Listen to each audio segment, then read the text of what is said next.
Chronic emotional abuse in marriage और आपका हर time का ये गिल्ट कि शायद आपने ही कुछ गलत किया है और अगले इंसान की तो कोई गलती ही नहीं है, उसका सिर्फ मूड आगे पीछे होता रहता है। सेल्फ गैसलाइटिंग, ब्लेम, गिल्ट और पता नहीं इस सब में क्या कुछ औरत को बर्दाश्त करना पड़ता है।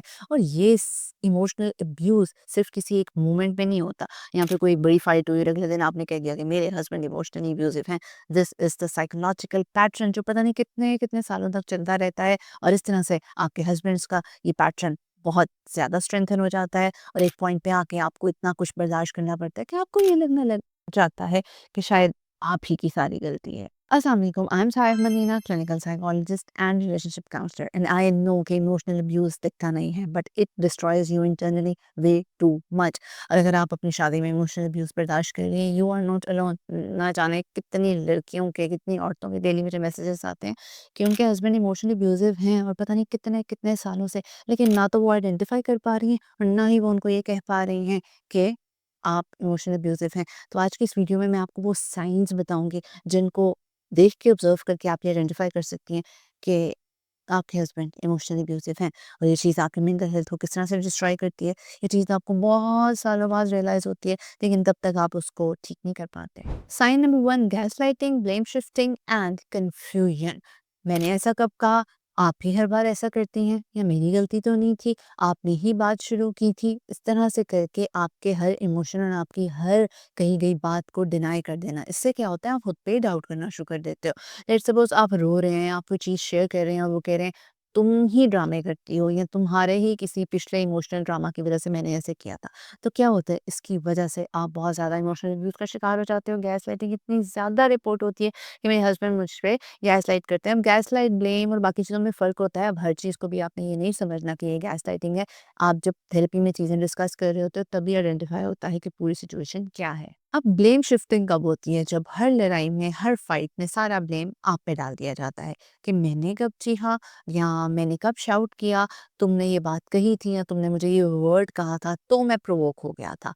इस सब से क्या होता है, एक कन्फ्यूजन पैदा हो जाती है जिसमें आपको ये लगना शुरू हो जाता है क्या मैं ही तो वो नहीं हूँ जो इमोशनल अब्यूज कर रही हूँ अगले इंसान को। आप समझ ही नहीं पाती हैं कि आप अब्यूज हो रही हैं या आप वो हैं जो इमोशनली ओवर रिएक्ट कर रही हैं। तो इस कन्फ्यूजन में डाल के आपको इस अब्यूज का शिकार बनाया जाता है। पता है, ये सारी कन्फ्यूजन इंटेंशनली डेवलप होती है ताकि आप क्वेश्चन करना ही बंद कर दें, ताकि आप कोई सवाल जवाब करें ही ना, ताकि आप उनको किसी सिचुएशन पे ये आइडेंटिफाई ना करें कि वो कितना गलत कर रहे हैं। और इससे क्या होगा, आहिस्ता आहिस्ता आप साइलेंटली सफ़र करती रहेंगी। ये उनकी इंटेंशन है। Sign number 2, emotional withholding and silent treatment. Without any reason, without any fight, without any argument, एकदम खामोश हो जाना। नो कम्युनिकेशन, कोई बात नहीं है, कुछ रिजॉल्व नहीं हो रहा, नो आई कांटेक्ट, ऐसे जैसे सब कुछ खत्म हो गया, इमोशनली ब्लॉक कर देना। ये पनिशमेंट बहुत ज़्यादा फीमेल्स को मिलती है और फिर वो कहती हैं कि हमें पता ही नहीं कि हमने किया क्या है। ये एक इमोशनल पनिशमेंट के तौर पे भी यूज़ होता है और इसमें इस तरह से बहुत से फीमेल्स को कहा जाता है या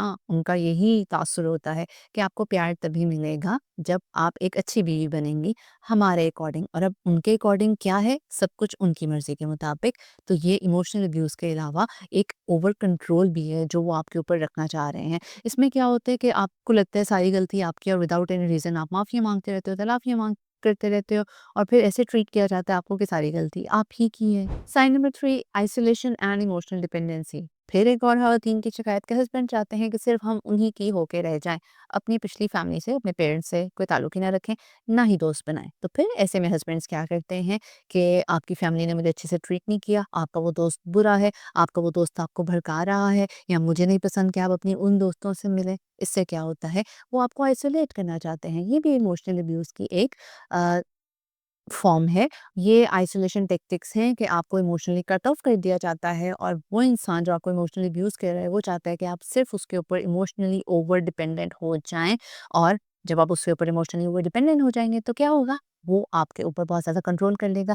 that is not love, that is control, जो मैं आपको पहले भी बता चुकी हूँ। ये इमोशनल डिपेंडेंसी का एक ऐसा डेंजरस लूप क्रिएट करेगा जो कि आपको सिर्फ लोनलीनेस और डिपेंडेंसी की तरफ लेके जाएगा और एंड पे आप सिर्फ अकेले होंगे और आप इमोशनल अब्यूज़ भी बर्दाश्त करते जाएँगे और आपको लगेगा बल्कि ऐसा ही होगा कि आपकी लाइफ में कोई भी नहीं बचा। तो इस साइन को आइडेंटिफाई करना भी बहुत बहुत ज़्यादा ज़रूरी है। Sign number 4, emotional fear and walking on eggshells. हर दूसरे मैसेज में, इनबॉक्स में जो ख़वातीन मैरिटल काउंसलिंग सेशंस में मेरे साथ होती हैं बताती हैं, we are walking on eggshells in our marital relationship.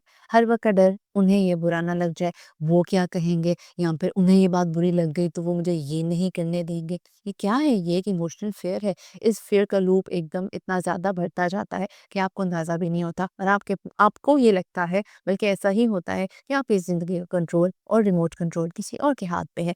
आपकी ज़िंदगी ऑपरेट हो रही है किसी और इंसान के मुताबिक। तो ये एक ऐसी गुलामी होती है, इंसान बाद में अपने आप को इतना जकड़ा हुआ महसूस करता है कि मैं इस अब्यूज़िव रिलेशनशिप से बाहर निकलूँ कैसे? इससे क्या होगा, आप अपने एक्सप्रेशंस को कॉन्टिन्यूअसली एक्सप्रेस करती रहेंगी और इमोशनल रेगुलेशन नहीं होगी। आहिस्ता-आहिस्ता आप साइलेंटली सफ़र करती रहेंगी और आप सीख जाएँगी कि शायद मैंने किसी से कुछ शेयर ही नहीं करना। तो फिर अब्यूज़िव रिलेशनशिप का वो जो एक और मकसद है, वो इंसान जो आपके साथ इमोशनली अब्यूज़िव है, उसका वो मकसद पूरा हो जाएगा और आप टारगेट बन रहे हो आहिस्ता-आहिस्ता जिसका आपको अंदाज़ा नहीं है। जब प्यार के नाम पे आपको गिल्ट, फ़ियर, अबैंडनमेंट और पता नहीं कितना अब्यूज़ मिल रहा है, उसको प्यार कहना बंद करें। उसको ये कहना बंद करें कि मेरे हस्बैंड बड़े पॉसेसिव हैं या बड़े ज़्यादा मुझे लेके फ़िक्रमंद रहते हैं, मैं तो उनकी टॉप मोस्ट प्रायोरिटी हूँ। हाँ, आप उनकी टॉप मोस्ट प्रायोरिटी हो, लेकिन अपना इमोशनल अब्यूज़ निकालने के लिए वो आपको बहुत ज़्यादा टारगेट बना रहे हैं, जो आप आइडेंटिफ़ाई नहीं कर रहे हो। फिर बाद में आपको कहोगे कि इतने साल हो गए मैं उस टॉक्सिक मैरिज में ज़िंदगी गुज़ार रही हूँ। तो इमोशनल अब्यूज़ का इफ़ेक्ट रियल है, chronic anxiety, self confusion, lack of self worth, self esteem, self doubt, आप अपनी ज़ात को बिल्कुल खो दोगे।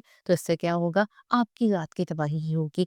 तो बाउंड्रीज़, आइडेंटिफाइंग योर ट्रॉमा, उसको रेगुलेट करना, थेरेपी लेना और अपने हक को पहचानना और वोकल होना कि हाँ भाई ये अब्यूज़ मेरे साथ हो रहा है और अपने हस्बैंड को इस चीज़ पे क्वेश्चन करना कि ये है क्या और कब खत्म होगा और इसका रीज़न क्या है। और अगर इसका रीज़न ये है कि उन्होंने अपनी लाइफ में किसी चीज़ से सफ़र किया है, तो उनको एक पोलाइट वे में बताएं that he needs therapy. Your happiness is not dependent on other person permission, कि वो चाहेगा तो आप खुशी महसूस करोगे। You deserve peace and clarity in your relationships.